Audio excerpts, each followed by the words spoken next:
The process by which DNA is converted into protein is called protein synthesis or gene expression. It involves two main steps: transcription and translation. 1. Transcription. During transcription, the DNA sequence in a gene is used as a template to synthesize a molecule called messenger RNA, mRNA. 1.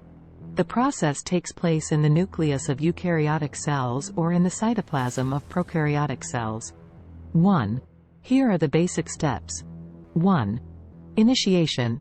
An enzyme called RNA polymerase binds to a specific region on the DNA called the promoter. 1. This marks the beginning of the gene. 1.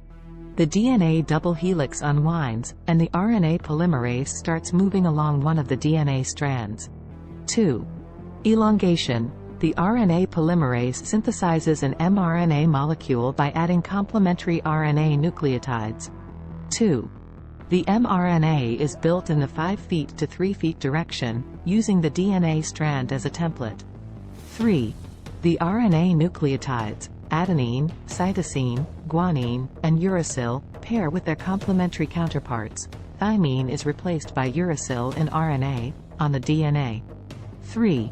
Termination. When the RNA polymerase reaches a specific sequence on the DNA called the terminator, it stops transcription. 3. The newly synthesized mRNA molecule is released, and the DNA strands rejoin. 1. Translation. After transcription, the mRNA molecule carries the genetic information from the DNA to the ribosomes in the cytoplasm. 1. The process of translation occurs at the ribosomes and involves the conversion of the mRNA sequence into a protein sequence. 1. Here are the basic steps. 1. Initiation. The mRNA molecule binds to a ribosome, and the process begins with the start codon, usually August, which signals the beginning of the protein coding sequence. 1. The start codon attracts a molecule called an initiator tRNA, carrying the amino acid methionine.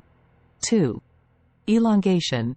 The ribosome moves along the mRNA molecule in a 5' to 3' direction. 2.